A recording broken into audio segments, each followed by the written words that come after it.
The kick's power comes from the torque generated by the rotation of the hips. It's the same principle that cracks a whip.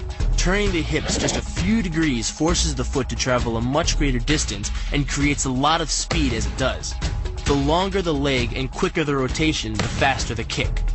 And unlike karate, Muay Thai fighters are also taught to strike with the hard bone of the shin. A Muay Thai kick can generate roughly the same force as a baseball bat, enough to crack a rib.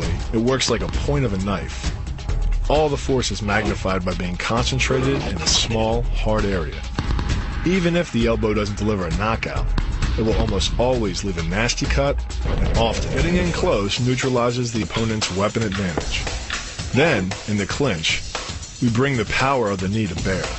Unlike the kick, which relies on rotation to create power, the knee gets its power from leverage. Pulling our opponent down as we drive the knee up can deliver up to 2.5 tons of force, enough to lift a car. It's not the arms, but the legs that drive this. Like a piston, the explosive power of the legs is capable of generating hundreds of pounds of force, all to a very vulnerable area, the soft underside of the opponent's jaw. Like the Hanuman move, the flying knee relies on the explosive power of the legs. But rather than spread the power of our blow over two fists, it concentrates it into the spear point of the knee and combines it with the force of gravity. It's the equivalent of hitting our opponent in the chest with a sledgehammer. Works on a concept called the couple. Basically, it's two levers linked at a single fulcrum, the elbow lock. And it doubles the foot-pounds of torque you can generate when compared to a single-arm lock. There's more than enough force to flip an opponent to the mat or dislocate his elbow. By using the twisting motion of the torso to drive the strike, the business end of the hardwood fighting stick can quickly accelerate to more than 25 miles per hour. On contact with the skull, the energy is enough to cause a depressed fracture. It's the same injury-producing force as being hit in the temple by a hammer. Mali relies on something called a flexion moment imparted to the neck to do damage. An average man's neck can withstand about a 140 foot-pound flexion moment. Beyond that, soft tissue and even vertebrae can be crushed. By bringing your weight down fast, this move could easily deliver twice that amount of force. And it wouldn't just end a fight. It could leave your opponent paralyzed or dead. Close, the opponent's neck is exposed. But because of the close range, the hand doesn't generate a huge amount of force. It's enough to stun, but probably not enough to cause severe injury. But replace the hand with a weapon, a stick or a knife, as you would in combat, and this could become a kill shot. The kick's power comes from the snap of the knee. The snap is created when the quadricep, the largest muscle in the body, contracts and pulls the tendon connecting to the foot over the knee. Using the knee as a pulley, the strength of the quad is enough to accelerate your foot to speeds close to 30 miles per hour. Because the area of impact is focused on a small part of the foot, it magnifies the force of the blow, making it capable of dropping 1,000 pounds of force on your head. It's like getting whacked in the head with a Louisville Slugger. It works by taking the opponent's blow at an angle, which deflects the energy of the blow away from the vulnerable torso. The harder you block, the further his blow will be deflected, and the more open he'll be to a counter-strike. Rotating your fist 180 degrees right before it strikes the intended target. The twisting snap of the arm maximizes the speed of the punch and magnifies the force of the blow by concentrating the impact on the first two knuckles of your hand. Done correctly, it can deliver as much energy as a bowling ball dropped from the top of a house, more than enough to cause soft tissue damage or break a rib. Because it swings through such a wide arc, the wrist is moving at speeds of up to 43 miles per hour.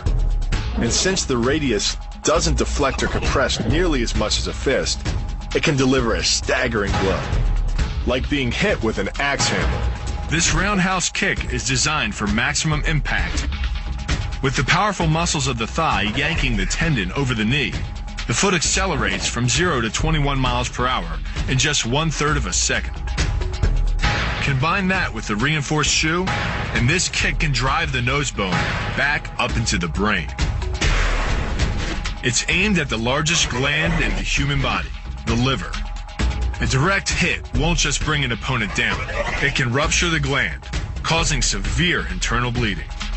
But the liver is well protected by the rib cage, so the kick must be accurate to within half an inch. In this move, the forward propulsion of the hips, combined with the piston motion of the lower leg, can send well over 700 pounds of force directly through the rigid bone of the heel. This impact won't just knock an opponent down. The force is enough to permanently damage his kneecap, leading with the near arm. The first jab travels the shortest distance to the opponent, so what it lacks in force, it makes up for in speed. The second punch, utilizing both the twist of the shoulders and the forward momentum of the kick, can carry over 4 times as much impact. And just a few hundred pounds of force to the temple is enough to cause a knockout. This move uses the same principle as a throw in judo, off-balancing your opponent and then using his momentum to send him down. But it's much more aggressive.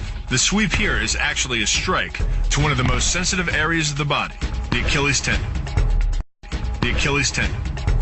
The throw works just like a crowbar, where your leg is the lever and your hip is the fulcrum.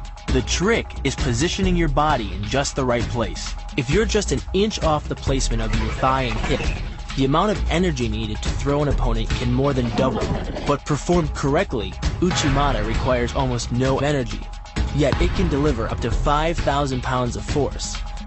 If it weren't for the mat, a throw like Uchimata would be enough to cause serious injury, or even paralysis. You use the strength of your legs to maintain your dominant position while you secure the choke.